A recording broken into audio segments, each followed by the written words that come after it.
Noob School. All right, welcome back to Noob School. John Sterling here. Today I've got a relatively new friend, young Ed Williams. Welcome, Ed. Thanks for having me, John. I appreciate it. Of course. I met Ed. Ed is a Citadel grad, and he was networking with another Citadel grad about where he might work in Greenville and how he might become successful in business, and somehow got my name, and he made an appointment, and we met, and he eventually, read the book, and has been coming to my sales class, and kind of been, I guess, a mentor to some degree on your selling. That's right. For how long now? It's probably been right at a year. A year. I was looking back. It's been right at a year now. Cool. So I'll give you a lot of credit for a lot of things, but one of them is you went to the Citadel on purpose because I think you wanted to prepare yourself to be a successful business person, right? That's right. Okay. Did you have a second choice? I think my second choice was Furman, Uh-huh. but it was definitely like a if I don't get accepted at the Citadel. I knew from the start of my college search I wanted to go to the Citadel. Cool. And what company were you in there? I was in Bravo Company. Bravo. 1st Battalion. There you go. That's where you want to be. I was down there too. And so when you were networking with John Harrison, did you already have a job? I did, yes. Okay. I've been with the same company for coming up on 4 years now. Okay, so you were already working there. What were you asking him? What was the purpose of your networking? It was just a casual lunch catch up. I hadn't talked to him in a while. I was friends with his son, Evans from the Citadel, and knew that John Harrison was highly successful in what he has done over the past several years, and wanted to get with him, pick his brain on just ideas. Ideas and kind of who he knew or any advice he would give me. Okay.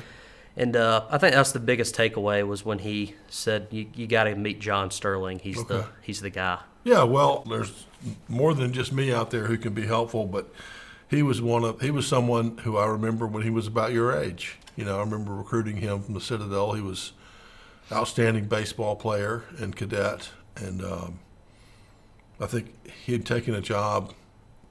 I think maybe a basketball coach or something at one of those local high schools. So we pulled him out of academia to come be a salesperson, and he crushed it.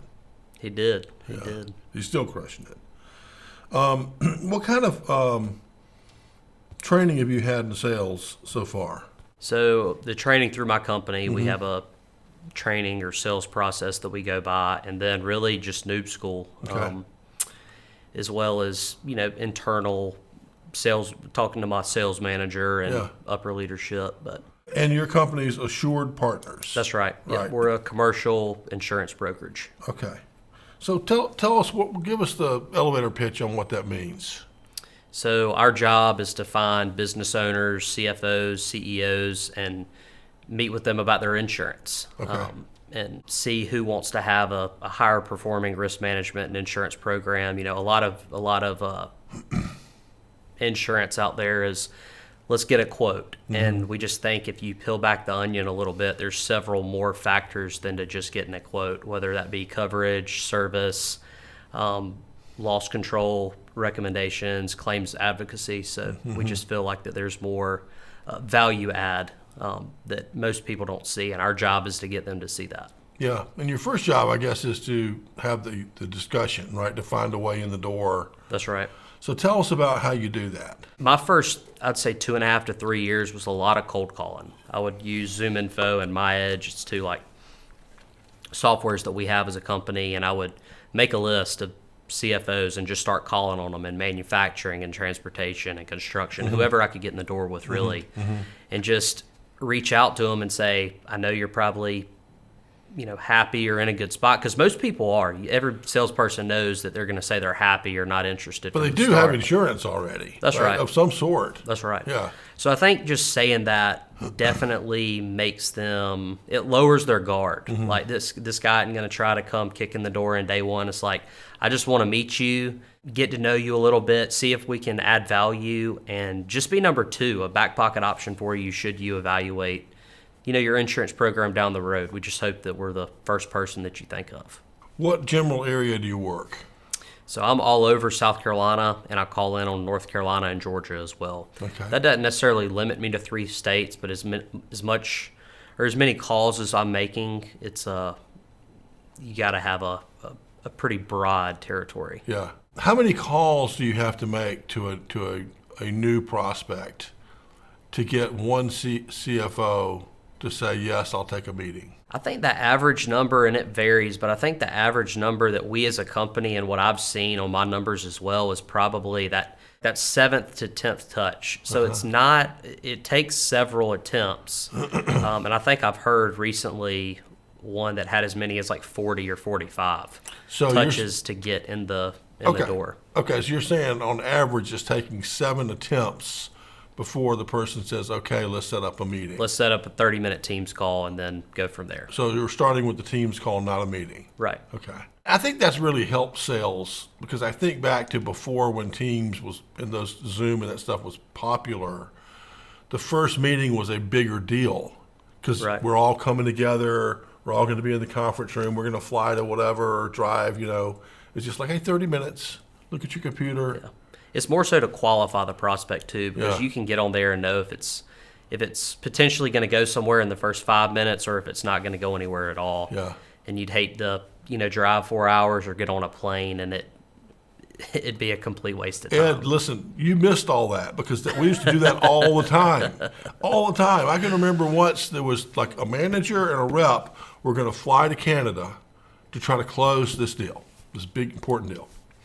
And it was like we had an ice storm or something and they couldn't fly. And so they called the prospect and said, hey, we got to put off the meeting. We can't get up there. And the prospect says, well, what was it we were going to do? And he goes, we really were trying to get you to sign the contract this quarter because it's really important to us. He goes, well, I'll sign the contract. I'll fax it right. And he signed the contract. He faxed it to him. And but that was back when I think mentally everyone thought you just had to go. Right. And you've learned, in your young career, you really shouldn't go. You shouldn't even burden the prospect with your visit. That's right. Until you both know it makes sense. And I really learned that because I started in July of 20, so I didn't have and that was in the middle of COVID when it started. So I didn't have an in-person meeting for at least the first 6 months, if not probably close to a year. Wow. I mean, they were all Teams calls because nobody was, letting you in the office or, we have COVID restrictions. Yeah. So it was definitely a difficult time to get started. Well, I know how much training we do at Noob School with you. We do about an hour a week, plus if you have any questions, you call me. Right. How much do you do with Assured? How much do they do for you? It depends. We meet every Wednesday morning for, it used to be 2, so I think it's like an hour and a half now, and just any kind of prospects that we want to run by our sales manager. She's phenomenal. She's been doing it for several years, and just any questions or like what's working on the phones, how is everybody getting meetings. So I think it's more of maybe it's a training, but it's more of like just a collaboration. Yeah. Like what's working, what's not. Yeah. Why is this deal not closing? What can we do to get this one moved along? So you're learning from each other. Right. So I would call it a couple of hours a week. We do that a lot at Noob School too. Absolutely. Kind of what's holding you back, what's the obstacle. I kind of find I like that kind of training better because it's dealing with like today's real problems versus here's lesson plan 4. Right. On this or that. Yeah. I'm not the best learner when it's watch these 4 videos and answer these 10 questions about it. I like more in person or over a virtual call. Yeah. Interactive, for sure. How have your sales been going since you started the Noob School? Yeah, they've been great. I mean, I hit my sales goal and exceeded it. Qualified for our national sales contest. So it really has been most beneficial. Good. For So me. you think it's just accelerated your learning a little bit? Absolutely. Good. Well, we're so darn happy for you. That's awesome. In terms of the prospecting you're doing and getting new business, what's your number one thing that's helped you score new business? I would say it's just following our sales process. Okay. And sticking to it. We're not going to come in and just quote your insurance and Yeah. see if we can save you 25%, because Yeah. it's not the best way to buy your insurance. But also with the market the way it is now, I just think that those days are over. Yeah. And it's best just to pick a broker based on the tools and capabilities that insurance broker can provide. So you stick with the process. You tell the prospect that we have to follow this process That's right. to do a good job for you. That's good. That's good. They must have a good And process. and if they have their way, once they go through ours, if they have to do a formal RFP or you have it, like some bigger companies especially require it every 3 or 5 years. Yeah. And we're happy to participate, but we want to make sure that we set a discovery and understand where they are with their current program and where their pains are, because without us knowing their pains, we're not going to be able to deliver any solutions, right? Yeah. Well, how did you pick insurance in the first place? So I was in a class at the Citadel. One of my big wrestling friends, Martin Dwayne, he told me, I got this internship with AssuredPartners. I'm going to decline it because I want to do equipment sales. And he got a job with equipment sales like a week or two later, or an internship. And I called the AssuredPartners contact at the time, and we set up an initial call, had a great conversation, got lunch a couple weeks later, and I think a week or two after that, they offered me the internship in Charleston as the sales executive. So my job was to build leads list for the more experienced producers and, listen in on their sales calls and just ask a bunch of questions and participate in a couple projects that the person over our internship department had us do. And that opened up the door to a full-time opportunity after graduation. Did you have much of a finance background? I did not. I was a business administration major, general. I had an idea of what I wanted to do. It was either going to be insurance with AssuredPartners, or there's a pacemaker school here in Greenville that coaches, or it's a 9-month class that. So I had those two options and decided ultimately on AssuredPartners. Yeah. Well, it's a great business, but I think it requires a lot of the talents that you have, determination and thick skin. You probably have more understanding of numbers than you think, because you have to be pretty good with that. Right. To make all that work, all the numbers work for everybody. Has the AI stuff influenced your business at all? It's starting to, from maybe like a manufacturing, from the manufacturing world, but I have not seen it as of yet. But I do think that it's going in that direction. Okay. That'll be interesting. And then how about social media? Do you use that at all in your business? I use LinkedIn all the time. We promote our events. If there's a manufacturing webinar that we're putting on, I post it on LinkedIn. Any coworker trips, like our national sales contest, or if we have a producer retreat, we're always posting and just sharing the good news of AssuredPartners. So as you're prospecting your 3-state region, are you trying to get those CFOs to link in with you? Absolutely. Yeah. And so hopefully, even if they won't take a meeting yet, they're starting to see your stuff pop up. That's right. Just drip. We call it drip on them. Just any touch point.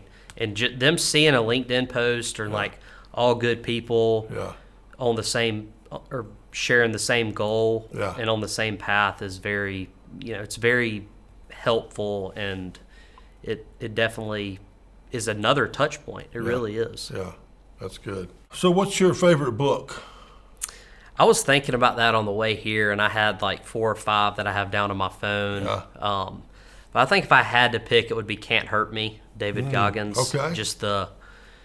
And I went to the Citadel. I don't have a military background, but I'm able to relate that book to my life. Just the persistence and determination that it took for him. I think he was in SEAL training class or BUDS training for, I think, twice, and he finally was able to achieve it and get through on the 3rd time, and that's just unheard of. Yeah. Just the guy had he was determined, and nothing was going to get in his way. And I always relate that to myself and what I'm doing. That's good. That's a good way to be.